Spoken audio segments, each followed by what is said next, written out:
production Girl Crush. Hello Marilou! Allô! Pour cet épisode, on n'est pas seul. On est accompagné par la sexologue Estelle Cazelet pour discuter des représentations romantiques dans les médias de masse. Je vous jure, ça a donné une conversation aussi divertissante qu'enrichissante. Ça vaut la peine. Mais avant d'y passer, je vais évidemment vous dire quelques mots sur la boutique Séduction. Notre partenaire croit que tout le monde a le droit de vivre sa sexualité selon ses désirs et ses limites.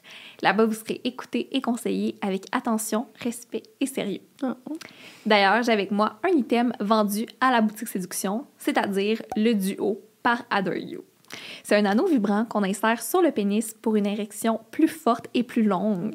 Mais le nom le dit, c'est un jouet qui peut très bien être utilisé en couple et nous procurer autant de plaisir parce que la vibration se retrouve sur le clitoris lors de la pénétration.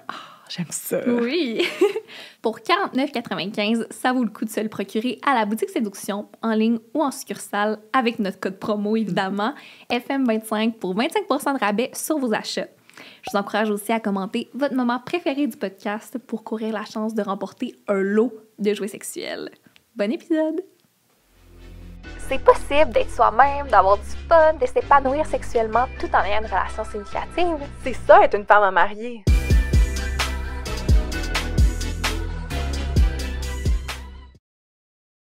Salut Allô! Estelle! Tellement contente de te recevoir. Oui, ça fait vraiment plaisir d'être là. Merci de m'accueillir. Ouais, Merci d'être là. Ouais. Gros coup de ceur dans tous les autres podcasts que tu as fait. Là, t'es rendu Facile. Media Star. Là, Regarde, je voulais pas le dire. Je niaise. Mais merci, c'est vraiment apprécié. En effet, tu as été invitée dans plusieurs podcasts pour parler de sexologie. Oui. Toi qui es sexologue, qu'est-ce qui t'a amené vers cette profession-là? En fait, plusieurs choses, mais le truc le plus important pour moi quand j'ai, dans le fond, quand j'ai trouvé aussi le bac en sexologie à l'UQAM, hein, parce que ça a été quand même une recherche ardue. Moi, je viens du monde du cinéma à la base, puis pour moi, c'était un médium artistique, tu sais, c'est 7e art, c'est un médium artistique qui permettait vraiment de nous connecter à l'humanité, je trouve. Tu sais, il y a comme quelque chose de très intime quand même dans le cinéma. Puis je me suis dit, tu sais, tiens, je sais pas trop, tu sais, rendue à l'université, si j'ai envie tant d'explorer ce côté-là. Puis est-ce que c'est nécessaire d'étudier en cinéma pour faire du cinéma? Je sais pas trop. Oui, pour plein de raisons. Mais en même temps, j'avais besoin comme d'un aspect plus théorique et humain.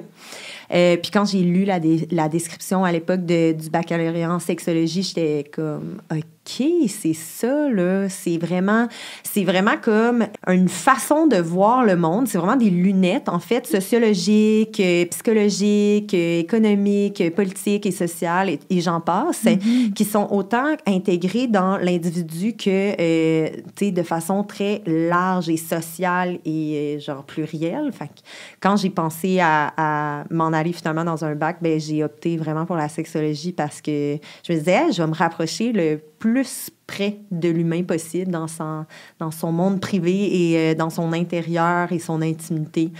J'adore. Ouais. T'as-tu quand même voulu... Est-ce que t'es quand même resté proche du côté cinématographique aussi? Ouais, ou... je suis une grande freak, là, d'où l'idée de mes idées un peu bizarres de « Hey, on pourrait parler de ça, on pourrait... » mais non, pas bizarre. Honnêtement, c'était sur notre liste depuis quand même longtemps. Oui, parce qu'il nous a approché pour parler de la représentation du romantisme dans les médias de masse. Ouais. Fait que je te pose la question, est-ce que le romantisme est bien représenté? Hey, ça commence vraiment raide, gang, là. J'aimerais toutes tes opinions politiques. Ouais, live. exact, c'est ça.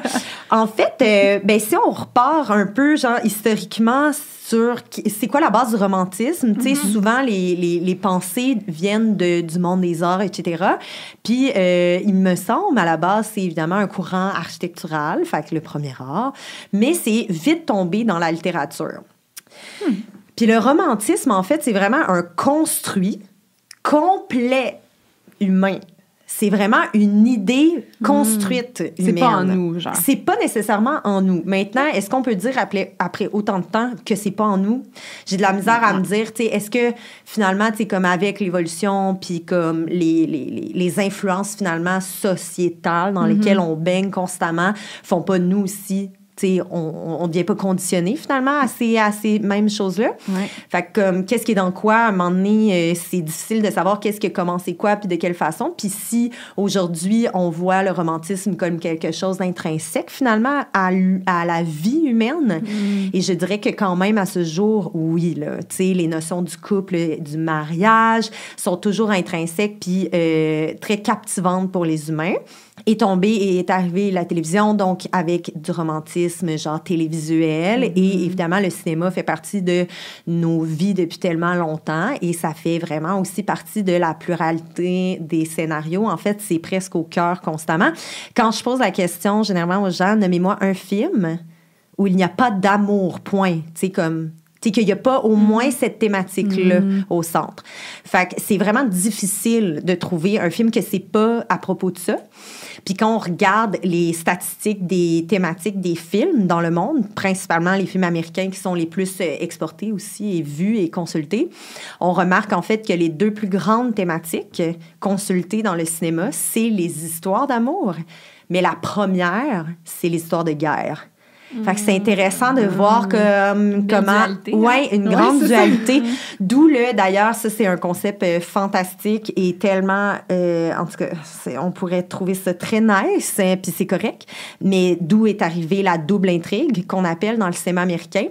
Pensez Pearl Harbor, tu sais, avec, le film américain, là, où il y a comme la plus grande histoire d'amour, là, puis le triangle amoureux de l'histoire de l'humanité, mais genre, c'est comme... pendant Pearl Harbor, tu sais, qui est comme pendant la Deuxième Guerre mondiale, avec le tout explose partout, puis genre, les gens, ils... Et donc, pourquoi une double intrigue? Pour amener tout le monde au cinéma voir le même film. Mais c'est vrai que même tous les films d'action de ce monde, tous les films de super-héros, il y a tout le temps une histoire d'amour. Exactement. Parce que ça l'amène à un plus grand public. Fait que si on veut parler de quelque chose, il faut inclure. Et donc, plus on a vu le cinéma, tu sais, mettons moderne, mais aussi très populaire, tu sais, avancer dans le temps, plus il y avait la notion d'amour, puis plus la double intrigue vendait, et donc plus le romantisme ramenait énormément d'argent. Tu sais, une des choses, puis que même si j'aime le 7e art au plus profond de mon cœur, mais tu sais, le cinéma, c'est une des plus grandes machines à ce jour capitalistes. Tu sais. Donc, oui, le rêve vend. On dit souvent que, tu sais, c'est une machine à rêve, Hollywood, mettons, on va dire ça comme ça. Mais oui, le rêve vend, mais l'amour et le romantisme encore plus. Encore plus. Puis comment que le romantisme a évolué, mettons, tu sais, quand je pense, dans ma tête, j'ai comme, Roméo et Juliette, genre versus comme des téléréalités aujourd'hui. Tu sais, comme, ça a tellement évolué, genre, tu sais, c'est... Ouais. Mais moi, une chose qui me fait... En tout cas, je sais pas si je délire de penser ça, mais je reprends toujours l'histoire de Roméo et Juliette parce que c'est la notion de star-crossed lovers, OK? Des étoiles contraires. Fait que 2 amants, amantes qui se rencontrent et que leur amour est impossible, tu sais, c'est comme la base du cinéma romantique, OK? Mais la chose que je me fais pas comme idée, c'est, mais il y a aucune façon que William Shakespeare a écrit Roméo et Juliette en se disant, c'est ça, gang. C'est ça, l'amour. C'est ça. Aucune façon. Tu sais, je m'imagine cet homme, tu sais, à son époque, dans son cadre, qui est comme, là, je vais écrire l'affaire, qui va rebuter tout le monde d'être de même, tu sais. Et là, nous tous et toutes, on a fait « mourir pour l'amour! » Puis t'as tout le monde qui était comme « Ben oui, c'est ça, finalement, l'amour. » Non. T'es prêt à mourir, là, pour... Exact. Puis c'est ça, le romantisme, en fait. C'est ce que ça nous demande, tu sais. Le romantisme nous demande, en fait, de fusionner, finalement.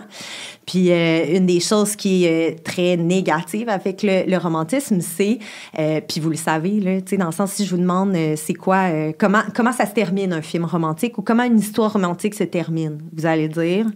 Ben, les 2 finissent ensemble. Les 2 finissent ensemble, ils sont heureux, ils ont beaucoup d'enfants. Super! Ou? Ben...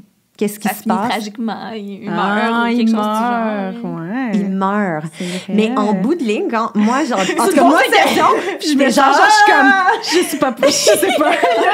Mais mettons, pense à Titanic, tu sais, genre, dans le sens où c'est genre un de mes top number 1, puis ça va toujours être l'histoire de ma vie. Mais j'avais jamais réfléchi à ça. Soit ça finit de façon excessivement tragique, ou soit ça finit bien. Mais il n'y a pas d'entre-deux. Il n'y a jamais une rupture à l'amiable. Exact. Non, c'est pas genre...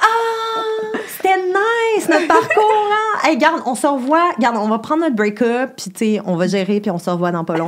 Mais l'affaire que les gens oublient, par exemple, c'est que si une histoire d'amour, une histoire romantique dans un film ou dans une histoire, mettons, prenant une histoire quelconque, ça se termine par, genre, ils vécurent heureux et eurent beaucoup d'enfants.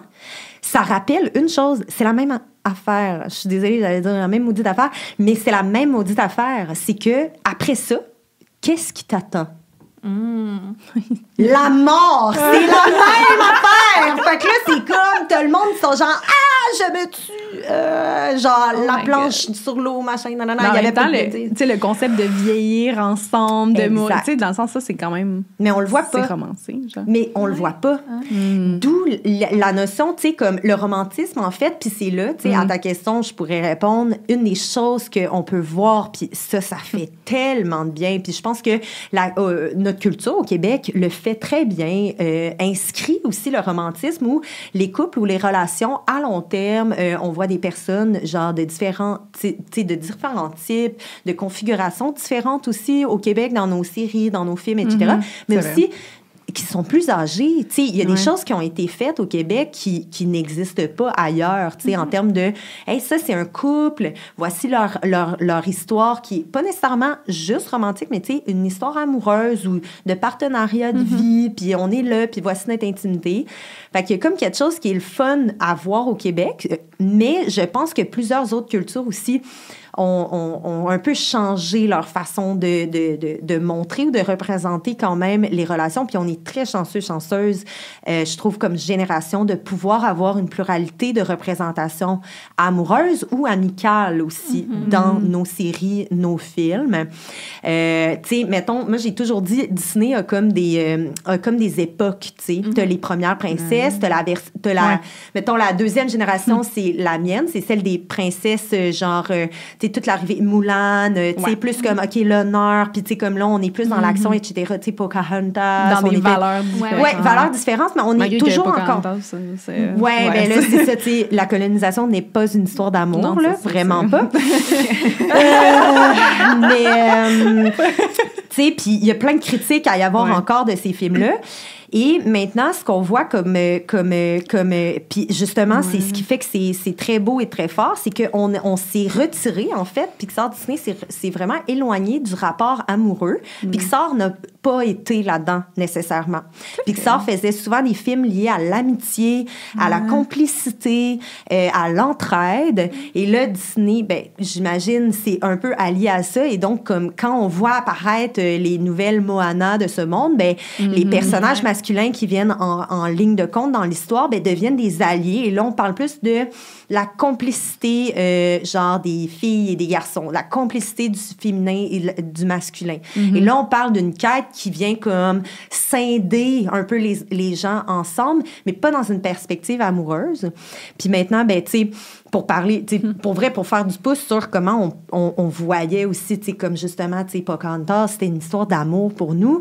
Tandis que là, tu sais, on parle vraiment de plusieurs cultures, mais aussi des traumas intergénérationnels, tu sais, de ces cultures-là. On est complètement ailleurs, là, tu sais. On n'est pas en train de dire, tu vas sortir avec quelqu'un, peu importe quel était le cadre, puis tu vas y faire des bébés, là. On n'est plus là, là. On est genre, j'ai aidé ma grand-mère à retrouver telle affaire parce que finalement, la maison, c'était moi qui avais la poignée. Tu sais, je sais pas trop. Puis genre, rac, et tout devient genre enchanté. C'est pas genre, tu donnes ta voix pour pouvoir sortir avec le gars, là. Exact. Genre, ça fait du bien. Tu dors jusqu'à ce que le gars, genre, moi, dans ma tête, Sandrine, genre, un an plus tard, elle est partie avec son pack-sac, genre, à travers le monde, puis elle était comme à out, là.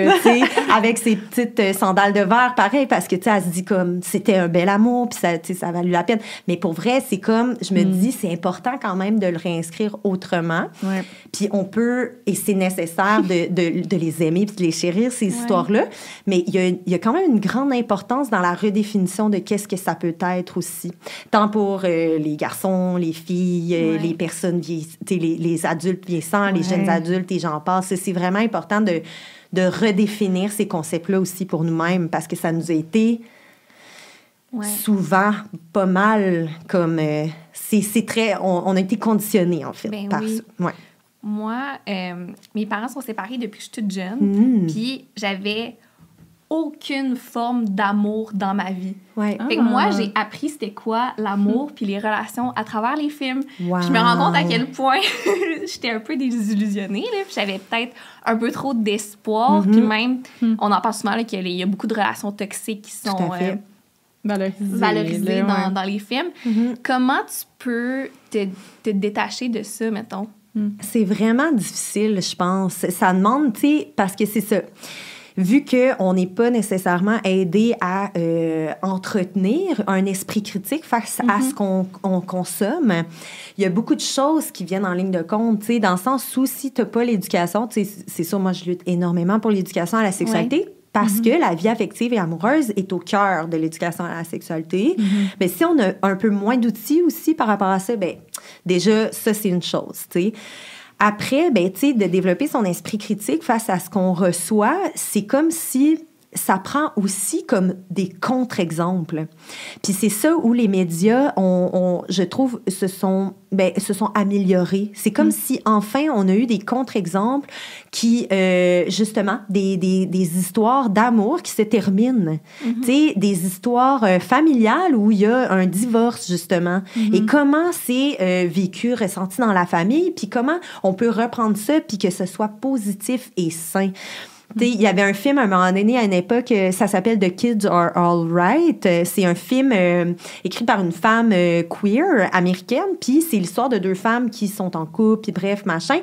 Puis ça montre certaines difficultés, tu sais, de leur relation. Puis je me souviens, à l'époque, j'étais comme, je sais même pas si j'ai déjà vu un couple qui était comme en chicane, qu'il y avait des tensions dans la maison. Tu sais, j'avais jamais nécessairement constaté ça. Puis ça a été quand même important, tu sais, genre, puis pour plein de gens, je me souviens que ça a eu comme des effets positifs et négatifs, ce film, mais il y a quand même quelque chose qui était, tu sais, on venait de changer la vision du romantisme puis de l'amour. On venait de dire une autre histoire, puis ça a été un film hyper populaire, tu sais, un peu familial pour tous et toutes. Fait que ça prend une certaine éducation, ça prend, tu sais, comme de l'aide aussi pour nourrir ta pensée critique. Puis si on n'est pas en mesure de se nourrir de des contre-exemples qui sont pas nécessairement négatifs, là. Contre-exemples dans le sens pas que ce qu'on a toujours consommé, mettons. Comment on est censé, tu sais. Fait que c'est un peu pour ça depuis quelques années, on parle énormément de représentativité, de représentation et de l'importance de la représentation dans les médias de masse. Un qui a fait un coup énorme puis qui a été un baume sur le cœur de tellement de jeunes et de personnes, même, tu sais, des jeunes adultes et des personnes vieillissantes, c'était Black Panther. Quand Black Panther est sorti, puis on s'entend, là, ça fait pas 50 ans, là. On n'est pas, genre, ça fait pas 10 ans, là, 15 ans, là. C'est là, tu sais, ça vient de sortir, tu sais, le Part 2 est sorti dernièrement, puis, tu sais, je me souviens encore de la vague, tu sais, comme d'encouragement de ce... Malgré que c'est comme, mais c'est Marvel, là, genre, tu sais, genre, je vais pas name dropper, mais tu sais, c'est des institutions qui demandent énormément de travail à ce que ces décideurs-là, souvent, et pas que décideuses, décident finalement autrement, comme pour les choix des scénarios aussi qui sont produits. Fait que ça demande énormément de choses, puis ça demande aussi, je pense, une forme d'introspection sur comme qu'est-ce qui est vraiment au cœur de ce que on pense individuellement qui est une relation saine, puis qu'une relation qui serait à l'image de ce que tu souhaiterais. Mais ça aussi, ça demande quand même du temps, de l'énergie, tu sais, comme du journaling. Fait que, ouais, c'est ça. Fait que c'est un peu ça, je pense, les trucs et les étapes qui seraient nécessaires dans un contexte. Puis, et puis selon, évidemment, notre histoire de vie, tu sais, avec parents séparés ou pas séparés, avec famille reconstituée ou pas reconstituée, avec les défis que nos parents qui sont pas séparés ont vécu, etc. On s'entend que... C'est pour ça que j'ai autant Ramdam. C'est vrai! Mais c'était bon, Ramdam! C'est tellement bon! Tu sais, au Québec, on est blessed, là. Je suis désolée, là, mais il y a des... Hey, je repensais, là, dernièrement, parce que, en tout cas, longue histoire, mais je me suis retrouvée dans un groupe dernièrement, puis j'étais comme, mon Dieu, je suis dans la galère. C'est tellement tellement nice. Genre, je me sentais blessed. Tu sais, j'étais genre, mon Dieu, je suis tellement chanceuse d'être dans ce groupe-là en ce moment. Puis là, genre, je repensais à la série de La Galère qui était complètement out of this world à l'époque, là. La Galère. Je me rappelle que j'ai comme... Oui, mais genre, ça fait vraiment longtemps. Ouais, c'était vraiment... C'était très bold pour puis de façon générale, là, tu sais, cette série-là aurait pu faire le tour du monde, là, sincèrement. Mais tu sais, ça, puis comme Modern Family, puis The Office, comme tu dis, c'est tellement des longues séries, en plus, qu'on est littéralement dans le quotidien de ces personnes-là. Et nous faisons... Tu sais, eux font partie de notre quotidien, puis nous, on fait partie de leur quotidien. Fait qu'il y a comme quelque chose qui est vraiment rassurant aussi, puis qui nous apaise, qui nous ground, puis qui nous enracine dans « Hey, nous aussi, on vit des difficultés. » Mais tu sais, ça n'a pas toujours été ça. Il y a encore des séries que c'est pas ça, là. Tu sais, c'est comme si on tasse de côté, tu sais, comme un peu, pas l'humanité, là, mais tu sais, comme les difficultés, justement, des relations, tu sais, interpersonnelles qui sont constantes dans nos vies. Oui, absolument. Juste en termes de communication. Là. Mais je suis intéressée qu'on fasse un petit retour sur des séries, des films qui nous ont marqués, que ce soit à travers notre enfance ou aujourd'hui. Je suis genre, par où commencer? Bon, peux-tu commencer par le top? Genre, Vas-y. Bon, OK. Moi, j'aimerais ça avoir ton avis sur les téléréalités. Ouais. J'ai noté Occupation Double, qu'on connaît bien ici. Est-ce que c'est possible de bâtir des relations... Ben, OK, non. Je sais que c'est possible de bâtir des relations à partir d'une télé-réalité. On a des bons exemples, mais qu'est-ce que ça dit un peu sur comme notre façon de bâtir des relations, le jugement du Québec envers ces relations-là? Genre, je me demande, c'est quoi ton opinion? Mais les télé-réalités, l'affaire que je trouve autant fascinante que... tu sais, j'ai de la misère à voir que quelque chose est tout négatif ou tout positif. Tu sais, dans la vie, je pense qu'il y a tout le temps la balance à voir. Le truc, par exemple, avec les téléréalités, c'est que, vu que c'est dans une perspective souvent de concours ou de prix, ça change le rapport humain à la dite chose que tu vas filmer. Et donc, là... Tu penses pas qu'ils sont là pour l'amour? J'étais comme, je peux t'en parler? Non, mais pour vrai, et là, ça devient compliqué parce que, pour vrai, je pense sincèrement qu'il y a du monde qui y vont pour des raisons qui sont associées à la dite mission de l'émission. Puis il y a d'autres personnes qui non. Ça serait le fun aussi de voir une représentation de diversité, genre de sexualité et de, mettons, de configuration relationnelle et que ça ne devienne pas un problème dans un contexte où on prône que l'hétérosexualité monogame, tu sais, de façon tellement rigide. Moi, je leur ai dit, envoyez-moi, je veux sortir avec une fille. Ils n'ont pas voulu. Non, mais il y a eu un couple de filles. Oui, il y en a eu. C'est ça. Mais tu sais, c'est comme... Mais c'est toujours ça, en fait. C'est ce qu'on se fait raconter. Puis c'est ça qui est toujours un peu comme remis de l'avant aussi dans les téléréalités. C'est le couple hétérosexuel monogame très rigide. Mais ça, là, cette rigidité-là là, de genre de performance de l'hétérosexualité, c'est pas super pour personne. Là. Tu sais, ça demande énormément, en fait, de... Tu sais, les gens, ils prennent des rôles, tu sais, très genrés après, là-dedans. Puis là, c'est comme, ça devient... Puis là, les gens sont comme, ah, mais tu sais, les comportements sont violents. Mais je suis comme, ben... Oui, parce que ça, là, de vouloir ça là, à tout prix et que le public, genre, veulent ça, puis comme le sous-tendent, puis c'est comme à un moment donné, la pression, je trouve qu'elle devient trop grande. Sérieux, ça doit tellement être difficile. Je sais pas comment dire. Ça doit tellement être difficile d'avoir comme... Je sais même pas comment il y a de caméras braquées sur les gens par jour, tu sais. Exact. Donc, tu sais... Est-ce que c'est possible, même humainement, tu sais, dans une perspective un peu de Big Brother, là, tu sais, est-ce que c'est possible d'être normal, déjà? Oui. J'aimerais savoir, c'est quoi ton opinion sur le concept de Love is Blind? Ah, oui, je l'ai... Connais-tu? Ouais, ben oui, j'ai vu ça un peu. C'est genre, ils se datent sans se voir, ils vont propose sans se voir. Ça. Après ça, il y a comme un reveal physique. Puis après ça, ils ont un mois, ils déménagent ensemble, ils ont un mois pour se rendre à leur mariage puis dire s'ils se marient ou pas. Genre. Je l'ai vu ça. Ben, pour le recap pour ceux aussi une chose qui est fascinante, par exemple, de cette série-là, c'est que je sais que dans la saison 1, il y a encore du monde qui sort ensemble. Oui, ça, c'était fascinant. De toutes les saisons, il y a encore du monde qui sort ensemble. Ils gagnent pas d'argent, hein, non plus? Non. OK, c'est ça la différence. la différence, une télé-réalité où il y a un prix monétaire, matériel, puis ou d'un autre côté, on pense, mettons, à L'amour est dans le pré, quand la récompense, c'est la relation, ben, on le voit tout de suite, la différence.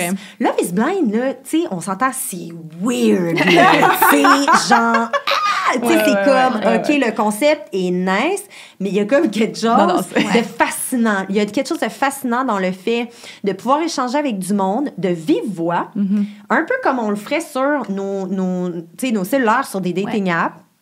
Mais d'avoir la voix, tu sais, on a vraiment le non-verbal. C'est du non-verbal, mais les gens l'oublient. C'est du non-verbal. On est capable de sentir vraiment plus une personne par son débit de voix, etc. Fait que je pense que ces personnes-là, malgré tout, apprennent vraiment énormément à se connaître rapidement.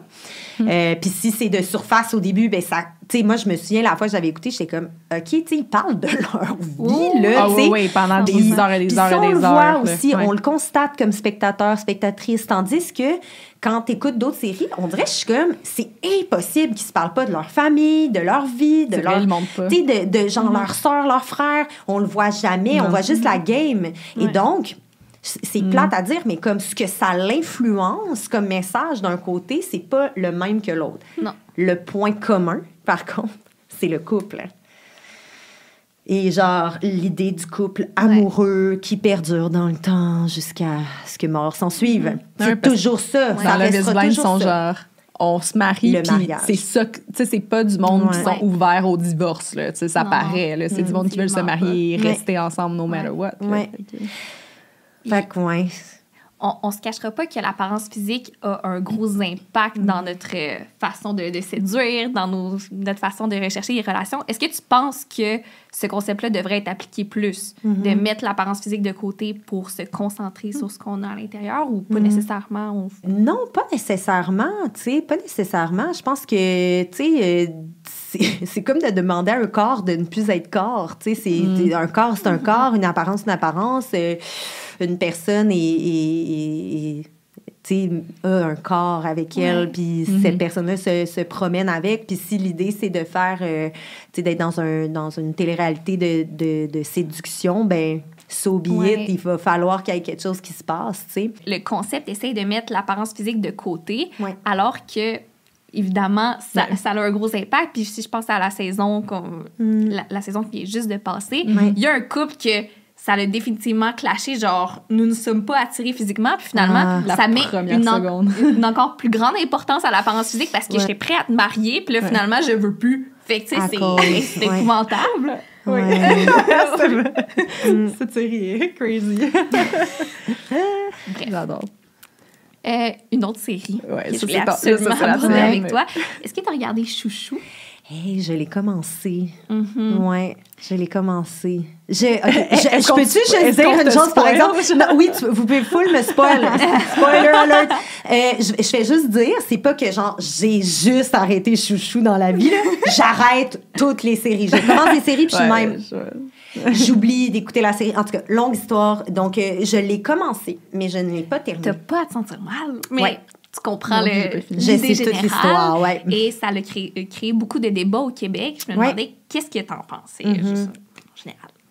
C'est parce qu'il y a plein de... Je pense qu'il y a une très bonne intention derrière Chouchou. Je pense que, tu sais, j'adore l'auteur de Chouchou. C'est comme...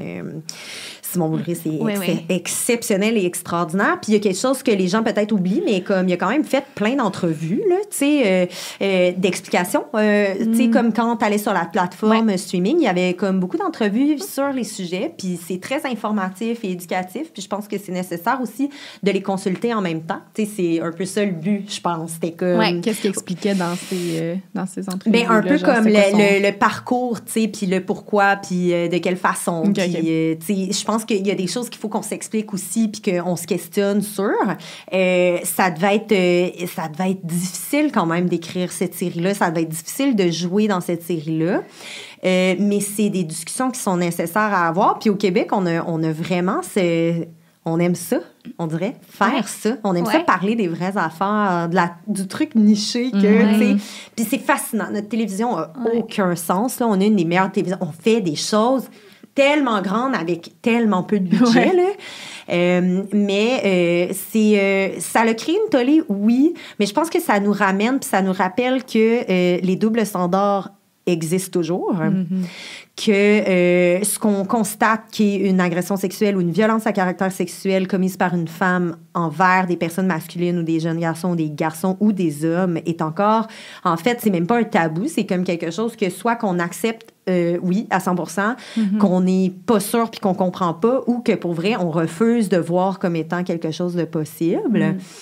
Puis, je sais pas trop qu'est-ce que les gens ont dit non plus sur la série, à savoir, tu sais, est-ce que c'est nécessaire? Je sais plus, tu sais, comme c'était quoi trop, qu'est-ce qu'ils disaient, mais je pense qu'il y a quelque chose d'important. Tu sais, comme quand tu dis, là, tu sais, mettons au code criminel, là, et en termes de consentement sexuel, quand une personne est en situation d'autorité sur toi, puis c'est comme, il y a d'autres critères, là, mais tu sais, comme si une personne t'héberge, là, c'est pas juste l'autorité, là, c'est comme si la personne te vient en aide, donc t'héberge, te loge, des trucs comme ça, là, tu sais, en termes de genre...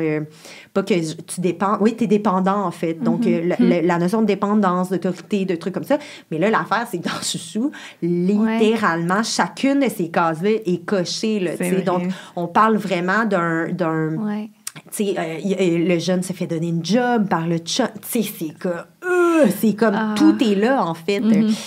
Mais est-ce que c'est positif d'un côté parce qu'on a besoin de parler de des relations qui arrivent, qui sont malheureusement dramatiques, malgré la perception qu'ont les gens que c'est un idylle amoureux, quand ce l'est pas. Et donc, mais d'un autre côté aussi, comme, est-ce que c'est critiquable aussi de le faire? Est-ce qu'il y a une nécessité? Bref, il y a beaucoup de questions qu'on peut se poser. Et personnellement, j'ai adoré la série, mais ça m'a énormément challengée en tant que téléspectatrice parce que, je l'avoue, là, je suis une grande romantique, puis j'avais quasiment le goût qu'ils finissent ensemble, mais non, tu le sais à quel point c'est wrong. C'est tellement wrong. Pas, mais il y avait des scènes que moi, ça me chicotait dedans. Je suis comme, wow, mais non. Exact. C'est comme... C'est là où l'écriture est vraiment bien faite parce que tout le monde était un peu, justement, à cheval à savoir comme... comme... Mais ça, tu sais, on pourrait l'analyser sous l'angle de la critique du romantisme, dans le sens où, comment ça se fait que vous avez rooté pour ce couple-là? C'est quand même bizarre. Ben oui, c'est absolument. Puis l'auteur pourrait être là-dedans, en fait. Si ça avait été l'inverse, il n'y a aucune chance que...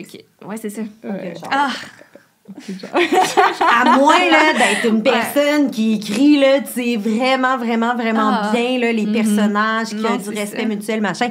Mais pour vrai, là, pour reprendre cet exemple-là là, de Chouchou, les exemples que j'utilisais, moi, en éducation à la sexualité à l'époque, parce que je peux plus vraiment utiliser ces exemples-là, mais je donnais un exemple de double standard. Il y a eu Riverdale qui est sorti à un moment donné et il y a eu un comportement sexuel entre un ado et une prof dans Riverdale. Donc, un genre de... En anglais, on appelle ça statutory rape aux États-Unis. Fait qu'une agression sexuelle basée sur ton statut. OK. Fait que... Donc, il y a ça dans Riverdale. J'essaie d'aller chercher mes souvenirs de Riverdale. Ben, il est en train de, genre, je sais pas, pelleter des trucs. Il est comme Jackie Benren. Puis, genre, il est full musclé. Archie, là. Oui, Archie, qui a jamais été Jackie de même de genre de l'humanité dans les BD, man. C'était genre une petite même. En tout cas, puis là, il est de même, il est tout suant. Puis là, t'as sa prof qui est comme, j'ai des slushs dans ma voiture, rembarque donc. Puis t'es juste comme, moi, je me souviens, j'ai vu cette scène-là, j'ai fait, c'est impossible. Qu'est-ce qui est en train de se passer? Puis là, c'est comme si de rien n'était. Pour vrai, il y a eu, ça a même pas fait de vague, genre dans les médias. C'était comme... C'est vrai. Ça l'a vraiment, là, pour vrai, moi, j'ai cherché ce genre-là. J'ai cherché partout pour savoir, est-ce que quelqu'un s'intéresse à ça? Puis finalement, c'est ça. Il y a quelqu'un qui avait fait une critique de, hey, tu sais, il s'est passé ça. Mais de l'autre côté, il y avait la fameuse histoire de Pretty Little Lies. J'allais là. Genre, Ezra et son prof qui ont un gap d'âge vraiment plus près, mais qui se retrouve lui aussi dans cette configuration-là. Puis, tu sais, une des choses que je disais aux jeunes, c'est comme, mais ça l'a fait la pire tollée, hein. Sérieusement, là, les gens étaient comme, hey, c'est de la child pornography, le Pretty Little. Mais moi, j'étais jeune, je regardais ça. J'adore comment tu le dis. Ouais, j'ai de la misère, Pretty. Mais c'est parce qu'il y a l'autre série qui ressemble à ça. C'est quoi, non? En tout cas, Ah, mais... C'est ça, Pretty Little Liars. Ça, oui. Ouais. OK, c'est bon, c'est bon. Il faut juste que j'associe un son, quelque chose, une image avec ça, parce que sinon, Mais je me rappelle être jeune, là, puis j'ai tripé dessus, là. C'était un petit fantasme à moi, puis j'espérais qu'ils finissent ensemble. Et ils ont fini ensemble. Exact. Oui, c'est ça. Mais je me souviens que ça avait été quand même appliqué d'une certaine façon, quand même convenablement, mais de part et d'autre, c'est tellement déroutant, là, tu sais, je sais pas comment dire. Ses parents finissent par la prendre, puis là, évidemment, c'est ça, ils refusent qu'ils se voient là-dedans, puis moi, j'étais comme, c'est les vilains, genre. Oui, c'est ça. Même pas qu'ils se fassent ça. Imagine que ta fille de 16 ans t'annonce ça, là. Exact. Comment tu réagis? Mais c'est drôle parce que dans ma famille, il y a pas mal, pas exactement, là, tout était légal, mais mon grand-père a rencontré sa blonde au secondaire. Mon grand-père était le prof et sa blonde aujourd'hui était une élève. Il s'est rien passé au secondaire, mais tu sais, elle était comme ben c'était mon prof de français qui était cute, tu sais. Puis finalement, il s'est rien passé, mais arrivé à l'université, il enseignait à l'université. C'était pas son prof à elle, mais ils se sont recroisés à l'université. Ils ont commencé à sortir ensemble et ils ont une grosse différence d'âge. Mais moi, ils ont toujours été là dans ma vie et c'est une des plus belles histoires d'amour qu'il y a dans mon quotidien à moi ou dans mon entourage à moi. Elles sont adorables ensemble. Fait que je suis comme, j'ai peut-être une... Je sais pas, mais j'espère qu'il t'en vit à cause de ça. C'est tes grands-parents, tu dis? Ben, c'est mon grand-père et sa blonde, mais tu sais, sa blonde, elle a le même âge. Mais sa blonde, elle a le même âge que ma mère. J'étais comme, j'espère ton bien est très grand, c'était genre, sinon on serait pas là. Mais quand ils ont commencé à sortir ensemble, il n'y avait pas une relation de pouvoir. C'était terminé. Exact. C'était terminé, mais est-ce que ça aurait pu commencer, tu sais? Ouais. Clairement qu'il y avait peut-être une attirance plus tôt. C'est un grand débat, ça. Moi, une série que j'ai écoutée récemment, dans la dernière année, et que je criais sur mon sofa, là, c'est Sex Life. C'est sur Netflix. C'est une fille qui est en couple avec son mari, puis ils ont vraiment une petite vie tranquille. Là, ça va bien, etc. Mais ils n'ont pas une relation... Ils n'ont pas une connexion sexuelle. Elle a une vie, genre, un peu monotone avec son mari, mais comme, honnêtement, rien de moi, j'aime beaucoup leur relation. C'est juste qu'ils ont des problèmes au niveau sexuel. Genre, mettons, c'est un peu boring dans la vie. Puis là, il y a comme son ex qui revient, qui est genre l'ex bad boy, hot, avec qui elle a tout un passé crazy, puis qu'elle a fini par... Tu sais, c'est son ex, mais elle a fini par settle down avec le good guy. Puis là, tout le long de la saison... elle regrette d'avoir settled down avec le good guy. Elle regrette d'avoir settled down avec le good guy parce que, tu sais, la connexion... sexuelle et genre son passé de... Mais c'est parce que je sais que toi t'es plus team bad guy, genre, mais ça. Ah, non, pas du tout. Ah, pour vrai? Ah, mais ouais, j'ai une opinion là-dessus, mais je pense qu'on s'est jamais parlé de ça. Non, c'est vrai. OK. Mais genre... Regarde, va falloir aller prendre un verre. Oui, non, mais... Trop de choses à dire. Genre, tout le long, tu sais, elle trompe son mari avec le bad guy, puis tu sais, elle lui rappelle tout ça, puis tout le long, je suis genre... mais fais juste aller en thérapie, genre, reste avec ton mari, tu sais, tout le reste, c'est chill, genre, il manque juste le côté, genre, full sexuel puis wild, puis moi, ça me fait capoter que, genre, elle préfère, mettons, la relation toxique avec le gars, le bad guy. Ouais. Puis aussi... Pourquoi tu penses que c'est mon opinion, ou? Je pensais que t'aimais ça, les bad guys, chum! C'était une excellente série, surtout la saison 1, je dirais, là. Mais moi, je pense que j'ai aucun esprit critique. En fait, comme on disait tantôt. Mon Dieu, l'honnêteté ici qui se produit. Dès que j'écoute quelque chose, je l'applique à ma vie sans même le vouloir. Moi, je suis dans une super belle relation saine, ça va bien. Je me suis remis en question comme ça se peut pas. C'est comme ça que je vais finir dans... Je vais avoir 40 ans, je vais tout regretter ce que j'ai fait. Je t'ai dit, je comprends pas bien. Mais je comprends. La scène dans l'épisode 1, que... son genre. OK, j'imagine que ça fait des semaines, des mois qu'elle a plus de sexe avec son mari, puis elle essaye juste de faire un move sur lui, puis tu vois qu'il est comme ça me tente pas, mais il fait pour y faire plaisir. Il écoute le foot pendant qu'elle est sur elle, puis il est genre de même à essayer de voir, puis là elle s'en rend compte, puis elle est comme puis là, finalement il débande, ça va pas, puis elle est comme passe-moi le vibrateur, passe le vibrateur il meurt dans les mains, le bébé pleure, je suis comme oh mon Dieu, c'est ça qui m'attend. Puis ça là, ça me fait peur.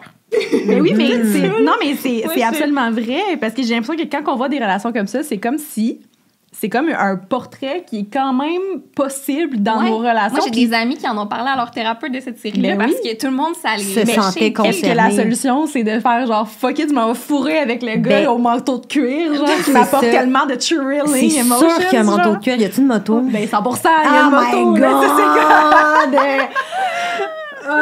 Non, mais sérieux, gang, il y a tellement de choses là-dedans. En fait, merci vraiment de ce partage-là. C'est comme, wow, je savais pas que Sarah, c'est Sahi, je pense, c'est ça. C'est Sarah, l'actrice, écoutez, il y a des choses qui nous sont vraiment comme transmises via les médias, qui sont tellement problématiques dans ce contexte.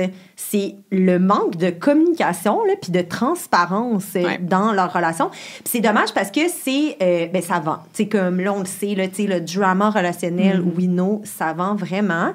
Et donc là, on préfère d'aller dans des représentations hyper toxiques, en fait. Puis ce qui est fascinant, c'est quand elle dit « Ah ouais, tu sais, elle préfère être dans une relation toxique avec le gars », je suis comme « Non, elle est dans 2 relations toxiques. » C'est ce qui fait que c'est encore pire, tu sais. C'est comme, t'es dans une relation toxique avec ton partenaire de vie en ne communiquant pas, genre, tes besoins, tes désirs, en ne confrontant pas absolument rien. Tu disais, ça te tente-tu d'aller 2 secondes en thérapie, là, tu sais, comme, bon, ça aurait pas fait de série, là. Ça aurait pas fait de série, on s'entend, ça aurait été plate ensemble. Moi aussi, j'aurais écouté, je pense. Puis là, après, t'es dans une relation toxique avec l'autre personne parce que, turns out, j'ai pas vu la série, je suis sûre qu'il s'entiche amoureux. Puis là, lui se sent lésé, elle se sent, genre, pas bien, pognée entre les deux. Et là, on parle de quoi? Le plus grand concept de l'histoire de l'humanité lié au romantique, le triangle amoureux. Oui. C'est l'histoire. Après Roméo et Juliette, c'est l'autre configuration. C'est comme, ah merde, genre, je pourrais jamais choisir entre les 2 hommes de ma vie. Puis à chaque fois, je suis comme, boboy, si on appliquait un cadre non monogame éthique à tellement d'histoires, ça irait bien, là. T'imagines Bella dans Twilight qui est comme, hey, regarde, je m'en vais juste une fin de semaine. Edouard, je reviens, mon beau. Hey, garde, have fun avec ton loup. C'est un loup, ouais, c'est un loup. Genre, mais reviens shine bright avec moi, genre, quand on sera à la lumière. Tu sais, c'est comme, puis là, ils se voient, man, à Noël, les 2 gars, pis sont comme, hey, quand ça va, bro? Ouais, ça va bien, pis tout. Pis, écoute, j'ai beaucoup de jobs, c'est la construction, pis comme. Moi, je les imagine parler de même, là, Edouard et. J'aimerais ça. Oui, Jacob, on peut parler de toi, là. Ben, c'est la même histoire. Tu sais, prends l'acétate du. C'est ça, c'est des acétates, là, en passant. Alors, pour ceux et celles qui ne savent pas qu'est-ce qu'une acétate, c'était un média qu'on utilisait dans les classes. Remplacer le PowerPoint par une feuille transparente qu'on projetait sur une toile. Vraiment. Mais l'acétate du romantisme, c'est une chose. L'acétate du romantisme dans une configuration du triangle amoureux, c'en est une autre. Puis c'est souvent dans une lutte genre incessante entre 2 hommes face à une femme. Et donc, ça renvoie, il y a des choses encore pires, là. Tu sais, c'est comme, tu sais, mettons, une diade romantique, c'est une chose, là. Mais un trio relationnel avec des hommes qui ont pour la même quête la possession, genre, exclusive d'une personne.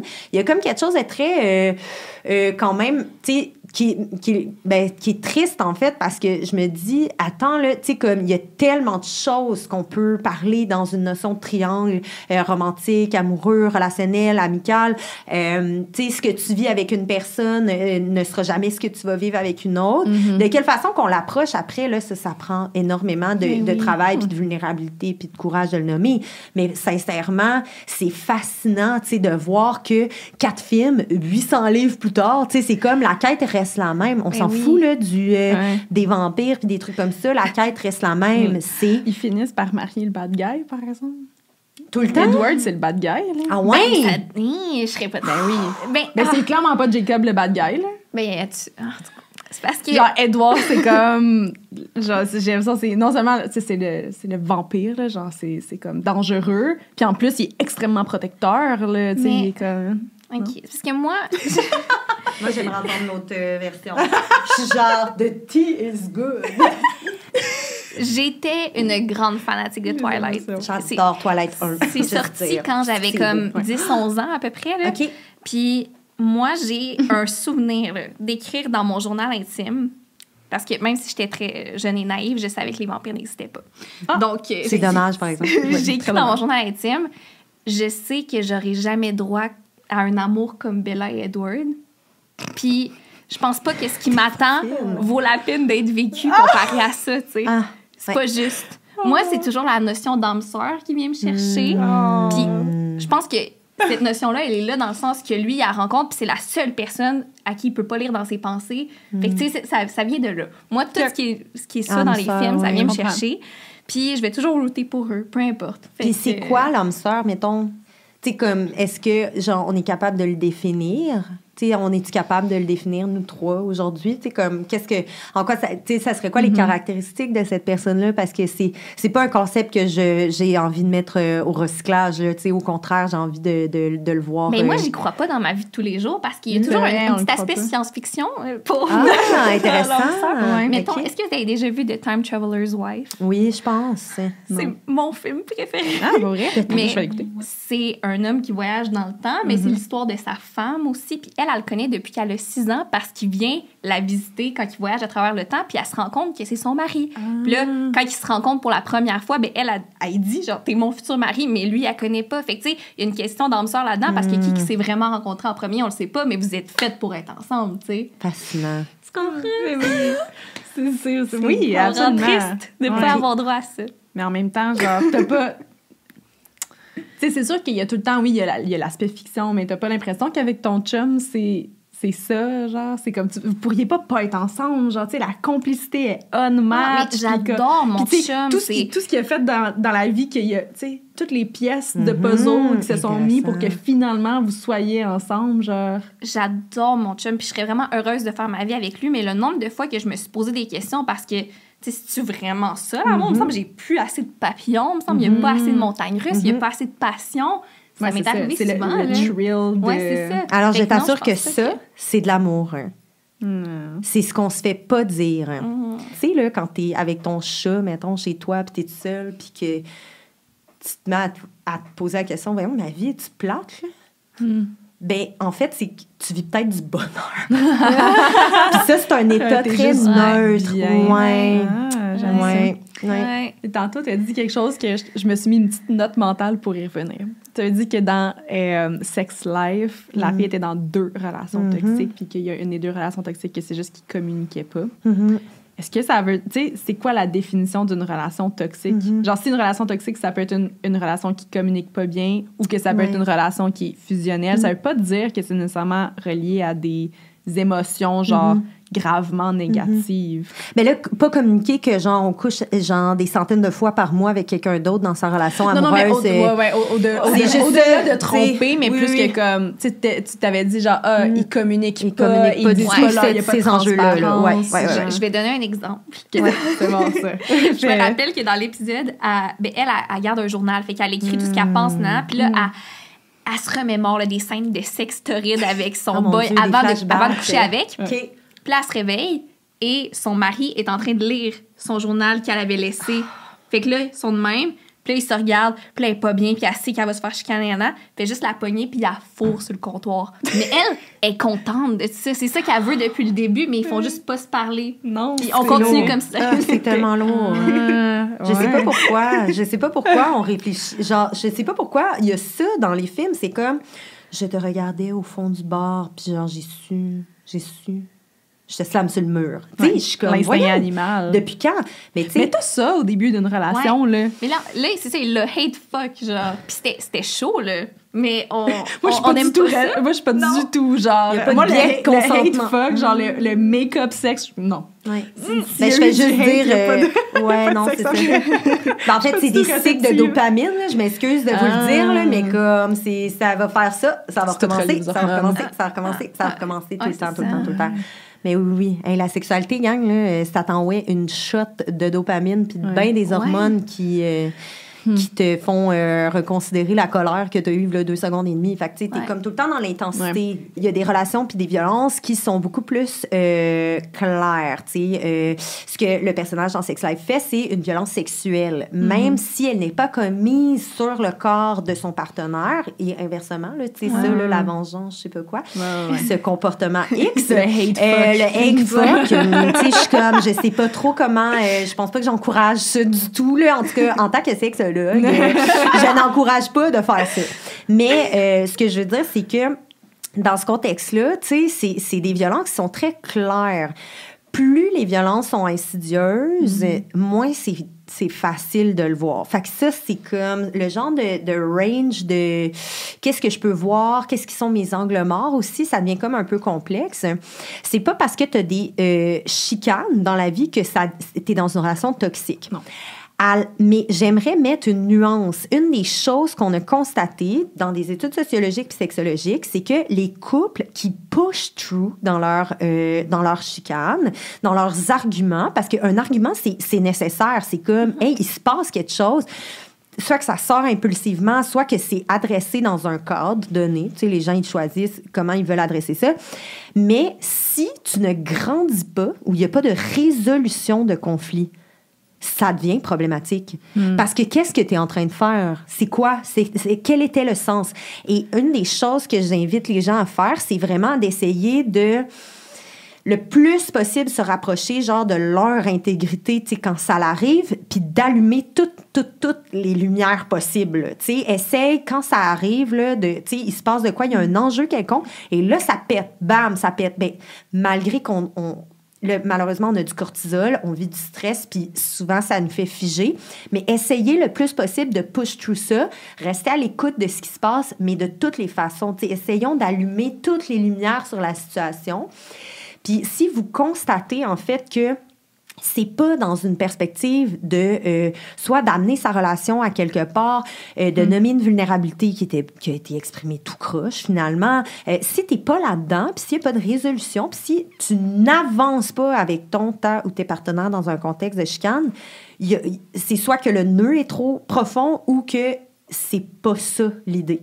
Tu comprends? Oui. Fait que là, on parle de cercle de violence, là, le cycle de violence là, qui est comme interminable, là, qui malheureusement est très large au début, mais qui se rapetisse plus le temps genre avance dans une relation. Et là, tu sais, ça devient comme, tu sais, genre la crise, tu sais, puis ça recommence, tu sais, crise. Puis là, plus on s'approche de ça, pire ça devient, les relations.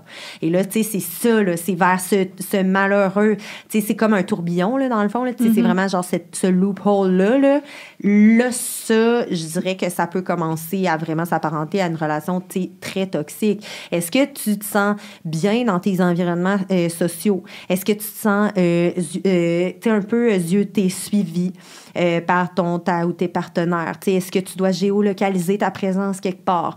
Est-ce que, donc, tu sais, toute forme de contrôle, toute forme de violence, qu'elle soit psychologique, physique, sexuelle, économique, elle est souvent oubliée. Et j'en passe, c'est comme quand tout ça s'imbrique, là, on est vraiment dans ça. Et de mensonges, tu sais, mais tu sais, des mensonges très profonds, là, tu sais, comme j'ai su telle chose, tu sais, imaginons une scène très intéressante qui aurait pu se passer dans Sex Life. Le gars lit son journal, se met à brailler, tu sais, parce que c'est ça qui se serait passé. Je pleure ma vie, je me rends compte, en fait, que j'ai été complètement trompée, tu sais, genre sensation de trahison, là, tu sais, profonde. Genre, je laisse le journal sur le lit, je braille et j'attends que ma partenaire arrive. Et là, il y a une discussion qui se passe, tu sais. Tu sais, je trouve que ça, ce serait plus sensé, mettons, en termes de genre de comportement, où je lis ça, puis comme je m'en vais, tu sais, je vanish, tu sais, les gens, ils fuient ou ils essayent de s'agripper. Ça dépend des types d'attachement des gens, mais tu sais, c'est difficile quand même à voir, une relation toxique. Puis j'ai envie de dire comme, tu sais, le mot toxique est souvent utilisé, tu sais, un peu de façon galvaudée, mais tu sais, j'ai envie de dire comme, tu sais, toxique, là, puis, tu sais, de la même façon, tu sais, j'ai la masculinité toxique, là, tu sais, quand on dit toxique, est-ce que c'est toxique exclusivement pour les gens à l'extérieur? Il y a un peu de ça, mais moi, j'ai envie de dire, tu sais, quelque chose qui est toxique, là, dans notre organisme, là, c'est quelque chose qui nous tue de l'intérieur. Fait que, tu sais, la sensation de ne pas être bien, de ne pas être en sécurité, de se sentir trap un peu. Et ça, c'est indépendamment de ton orientation sexuelle, de ta configuration relationnelle, de ton identité de genre. Si tu as des sensations de stress puis de mal-être profond qui s'apparentent à tout le temps quelque chose de le fun après, puis quelque chose de... ce genre de pendule genre incessante, je pense qu'il faut commencer peut-être à discuter de ces choses-là à l'extérieur, puis d'avoir vraiment des gens qui vont vous poser les bonnes questions. Qu'est-ce que tu vois de moi dans cette relation-là? Une des questions qu'on pose pas assez là, à nos entourages, c'est comment tu me perçois?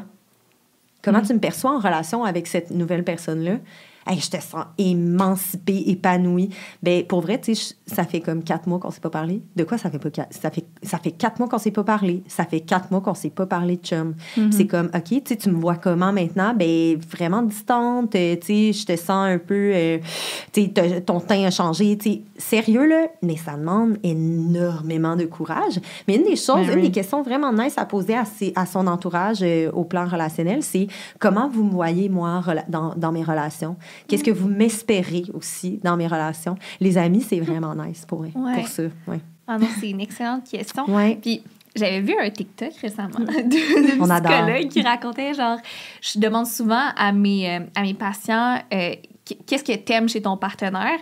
Puis quand c'est une relation saine, ça va être des exemples vraiment concrets, comme il me fait rire, il me fait sentir bien, nanana. Mais quand c'est une relation toxique, c'est comme, ben tu sais, c'est la chimie, là, notre lien est indescriptible. C'est ça, mais il n'y a pas vraiment de mots. C'est juste comme, c'est ça. Puis moi, je me rappelle avoir déjà dit ça de quelqu'un. J'étais comme, tout le monde l'haït, mais moi nous deux, vous comprenez pas. Là, c'est ma comme... twin flame. Là, j'ai vu exactement le même TikTok. À un moment donné où j'avais lu une phrase, je me suis plus, j'ai jamais retrouvé qui a dit ça. Puis à chaque fois, je suis comme, j'ai-tu complètement rêvé à ça? Mais j'avais lu à un moment donné, si l'amour, c'est de ne faire qu'un, qui des deux ce sera? Ouais. Et là, quand on parle de romantisme, c'est de ça qu'on parle. Mais si, là, pour vrai, l'amour, c'est de faire qu'un, qui des deux ce sera? Et c'est l'erreur qu'on fait dès le départ en relation romantique. C'est qu'on pense qu'en fait, il faut une perte de soi. Mais là, gang, il y a d'autres enjeux sociaux, genre le genre, l'identité de genre. On n'est pas dans une société post-genre. Fait que qui des deux va perdre son individualité? Ce qu'on voit le plus dans des configurations jeunes, tu sais, les jeunes, tu sais, il faut faire de la prévention pour une relation toxique. Je suis comme, mais parfait, si. Genre, soyez juste pas en relation romantique. Essayez de cultiver vos individualités, puis on va voir que ça donne. Souvent, ce qui arrive, c'est qu'on prône chez les garçons une individualité, une forte indépendance, etc. D'un autre côté, on prône plein de belles affaires aussi, tu sais, comme, tu sais, les jeunes, des fois, sont comme, les filles sont intelligentes. Tu sais, c'est comme, il y a plein de belles affaires, tu sais, qui sont comme nommées dans ces stéréotypes-là. Mais quand on en vient à une relation, souvent, ce qui arrive, c'est, d'un côté, tu as beaucoup le don de soi, puis de l'autre, tu as vraiment un... je suis là, tu sais, puis genre, je vis ma vie, puis je fais mes affaires. Donc, ce que ça fait, en fait, comme dynamique, c'est la perte de soi d'un côté, puis de l'autre côté, la personne pogne les nerfs, parce que c'est comme la sensation de devoir aussi faire ça, mais genre, j'ai pas appris à faire ça, puis pourquoi je ferais ça? Puis c'est comme, mais t'as juste à voir tes amis, puis comme... Et là, commence une dynamique vraiment, genre, toxique et, tu sais, mettons, on va dire un grand mot, mais tu sais, violente, là, tu sais, de comme d'incompréhension de l'autre, puis de de ça. Mais à la base, si, mettons, on reprend ce cadre-là, bien, moi, le graphique que j'ai dans ma tête, c'est que c'est comme 2 billes, genre, comme ces 2 personnes qui sont dans un tout, tu sais. Mais, malheureusement, vu qu'il n'y a pas de séparation, les gens, comme, se perdent, littéralement. C'est ça, en fait, qui se passe. Surtout en Amérique du Nord, la perte de sa propre identité au sein d'une relation amoureuse est une des causes des séparations des gens. Ben oui. Des divorces, des séparations, appelez ça comme vous voulez, OK? Mais c'est ça qui se passe. Puis... parallèlement, si on voit puis on réfléchit les relations, quelles qu'elles soient, d'une façon très simple, je suis une personne qui a son tout à l'intérieur d'une relation où l'autre personne a son tout et que la relation existe aussi. On considère que ce qui est autour de nous puis notre dynamique est une chose, bien, à ce moment-là, on est dans une autre configuration. Quand on se réveille le matin puis que notre chum ou notre blonde est genre...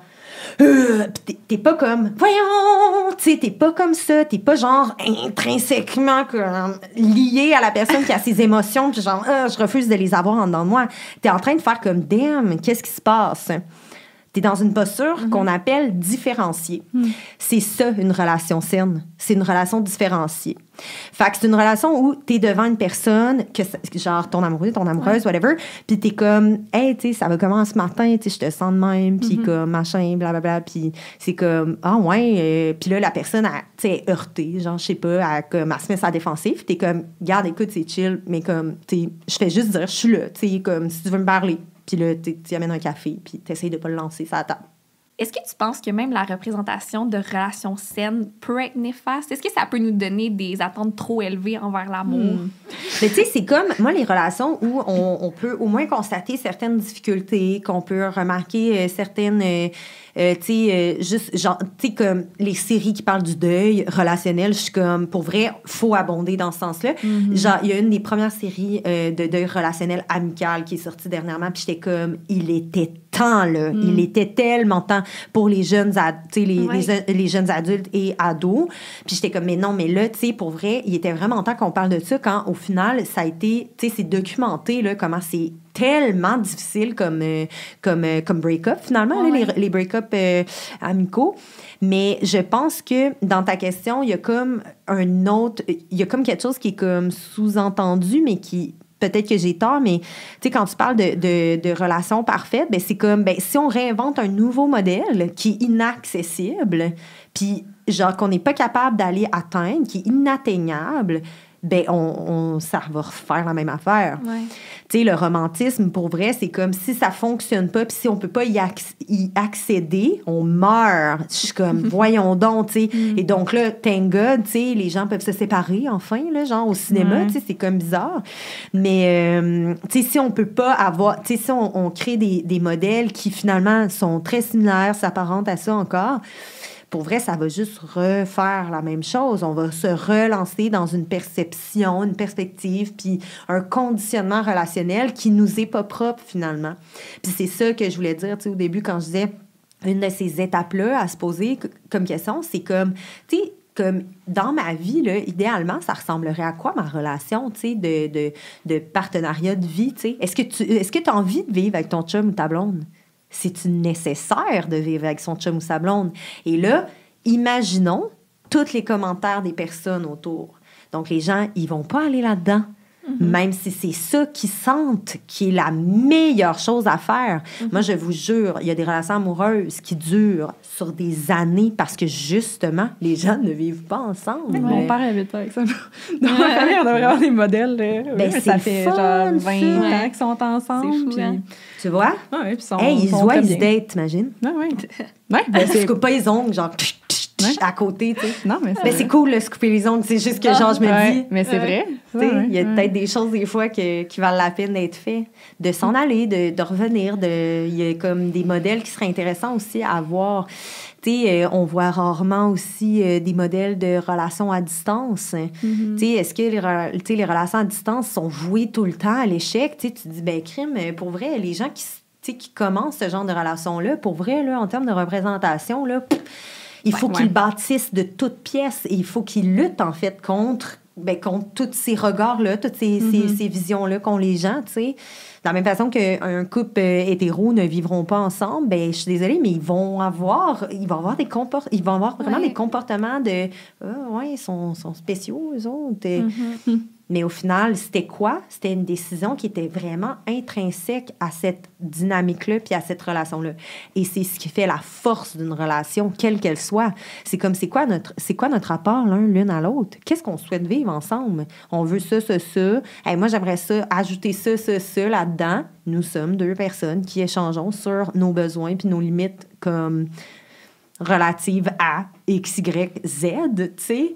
Puis après, ben let's go, tu sais, puis on va vers ça ensemble. Et c'est ça qui est fascinant. Mais c'est pour ça que je rappelle souvent l'importance de l'amitié, parce que c'est un cadre puis une posture qui est extraordinaire, tu sais, au plan personnel et individuel, mais aussi collectif, mon Dieu.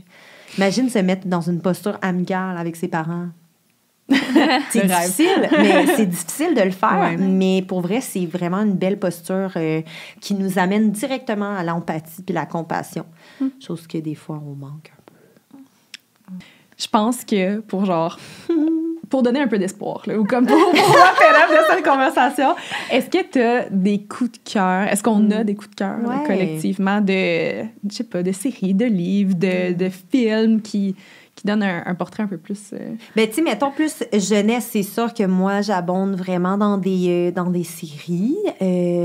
Pour plein de raisons. En fait, je pense que c'est aussi bon pour les adultes de juste de revivre, en fait, ça dans la vie parce que c'est comme on a vécu des difficultés puis on n'a pas été outillés de la façon que les séries outillent les jeunes aujourd'hui. Ouais. Mais tu sais, mettons Heartstopper, pour moi, c'est probablement genre...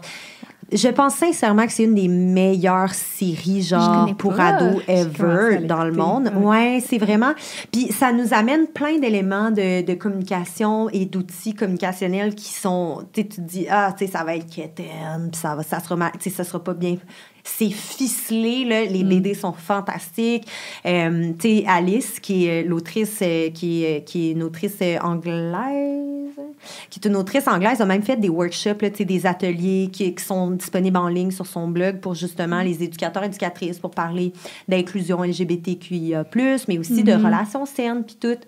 Fait qu'on voit vraiment beaucoup... on voit un des modèles, je pense sincèrement, un des modèles les plus sains de relations, de début de relations amoureuses aussi. Sinon, pour vrai, avec le temps, puis je pense que Sex Education, il faut l'écouter pas juste... je pense qu'il faut pas nécessairement l'écouter juste au début. Il faut vraiment se laisser le temps de voir l'évolution aussi des personnages, parce qu'au début, on est très dans ce genre, tu sais, un peu un point de vue très, tu sais, caricatural d'un personnage, tu sais, de cette pluralité de personnages-là. Mais plus on avance dans cette série-là, plus les gens deviennent très, très, très nuancés. La communication est exceptionnelle aussi au plan relationnel. Fait que moi, je dirais ça pour les séries plus jeunesse, ados. Il y a un film aussi que je suggérerais vraiment aux jeunes adultes, c'est le film Someone Great. Dans le fond, on est vraiment avec notre personnage principal, qui est une jeune femme qui est en rupture amoureuse, mais qui va aussi naviguer un peu les hauts et les bas, là, les vrais bas d'une rupture amoureuse, tant l'impact que ça a dans ta relation amicale là, avec tes grandes chums de filles que ce que ça a aussi comme effet, genre, sur ton ex, puis sur toi, puis le rapport, justement, à la communication. Pour moi, il y a plein de scènes dans cette série-là qui valent vraiment la peine d'être vues, pour vrai, puis d'être entendues. Ils ont un traitement de leur séparation qui est vraiment sain, puis... Même s'ils sont pas ensemble, puis que, tu sais, il y a no spoiler, là, ça commence de même, là, c'est ça l'histoire, c'est vraiment l'histoire d'une rupture amoureuse. Ben, tu sais, on est quand même dans une représentation des relations, mettons, homme-femme, saines, tu sais. Ouais. J'ai l'impression que toutes ces apparitions, cette actrice, genre même dans Jane the Virgin, elle avait quand même, tu sais, elle avait vraiment une relation, genre, de parentalité saine, genre... est-ce que il y a des actrices qui choisissent, leur petit truc. Ouais, c'est ça. Je dis, wow, non, il y a vraiment ça. Des films avec c'est ça l'affaire, hein? Les films, vu que ça se concentre tellement c'est très rapide, un film, le développement des personnages, c'est souvent très, très, très difficile à adopter. Une des choses que j'ai envie de dire, par exemple, c'est que si on consomme des médias très populaires, d'ouvrir toujours ça switch un peu plus à aiguiser d'esprit critique quand même.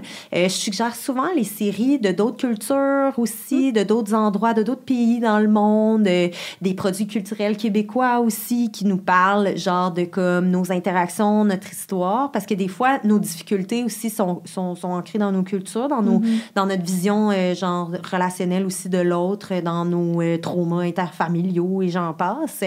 Puis, tu sais, de voir aussi comment ça peut se produire. Il y a des belles initiatives à travers le monde aussi par rapport à ça. Puis, moins un film est populaire, plus souvent, tu sais, les films indépendants, on va dire, là, plus un film est indépendant aussi, puis plus on est proche, justement, de la réalité. Puis, tu sais, vous disiez tantôt, tu sais, c'est une des choses que j'aime vraiment aussi des séries que j'écoute. C'est comme si, tu sais, ça fait du bien d'être comme près des gens. Mais plus on est dans tu sais, mettons, une série ou un film qui est très attractive, qui est très facile à consommer, ben on est un peu moins proche de cette sensation-là puis de cette proximité-là à l'humain puis la difficulté d'être un humain en relation. Fait que souvent, je conseille d'aller plus peut-être vers des films indépendants, des films faits ici, des séries faites ici aussi. On a des difficultés aussi, là, tu sais, en termes de on n'a pas toujours des relations saines à l'écran, mais quand même, je pense qu'il y a ça aussi qui est le fun. Moi, j'ai 3 livres à recommander. Vas-y. Honnêtement, c'est des given. Sauf qu'en même temps, si les gens n'ont pas lu ces livres-là, je suis comme, allez les lire tout de suite. Premièrement, It Ends With Us de Colleen Hoover. Ça touche au terme des relations toxiques, violence conjugale, mais je trouve que c'est vraiment... Je trouve que c'est une belle histoire, puis on s'attend pas à la fin. Fait que ça, j'ai bien aimé. Sinon, Le Monstre. C'est quoi, non? Ah oui, de Ingrid Falaise. J'étais genre, quoi, t'as pas écouté? T'as pas lu? Le Monstre de Ingrid Falaise, super important. Et Mr. Big de India Desjardins. Oui, ben oui. Qui était une inspiration pour le sujet de notre côté aussi. Mais c'est 3 livres que je pense qui traitent qui touchent un peu sur ces côtés-là, d'être capable de distinguer la différence entre une relation saine, une relation toxique, puis comment faire pour sortir de ça. Exact. Des good reads. Bravo. Hey, quelle conversation, honnêtement captivante. J'ai adoré tout ton input là-dessus. Merci. On aurait pu parler pendant des heures et des heures. Ouais, ben c'est ça, je te jure. Oh mon Dieu, tellement pertinent. Ben merci beaucoup. Pour vrai. Oh, une plug pour toi. Là, où est-ce qu'on te suit? Où est-ce qu'on te voit? C'est quoi les projets que tu as? Donc, oui, je travaille pour l'organisme Les Trois Sexes, qui est un organisme de lutte pour les droits sexuels et la santé sexuelle de tous et toutes.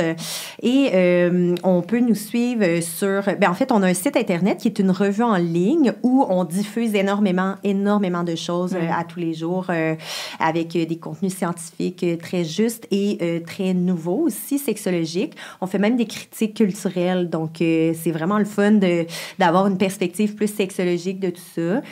Sinon, on a un Instagram, on a un LinkedIn. À chaque fois, je regarde LinkedIn.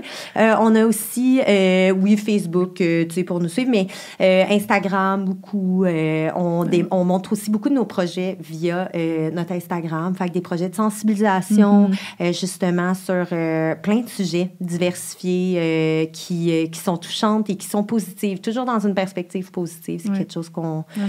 J'adore votre travail. Oui. Grande fan. C'est gentil. Ben, si jamais vous avez aimé l'épisode, vous savez quoi faire. Vous pouvez liker, commenter, revenir nous écouter la semaine prochaine. Ben oui. Évidemment, nous suivre sur Instagram. Puis on vous souhaite une bonne fin de journée, tout le monde. Merci beaucoup, Estelle. Bonne journée à vous. Bye. Bye.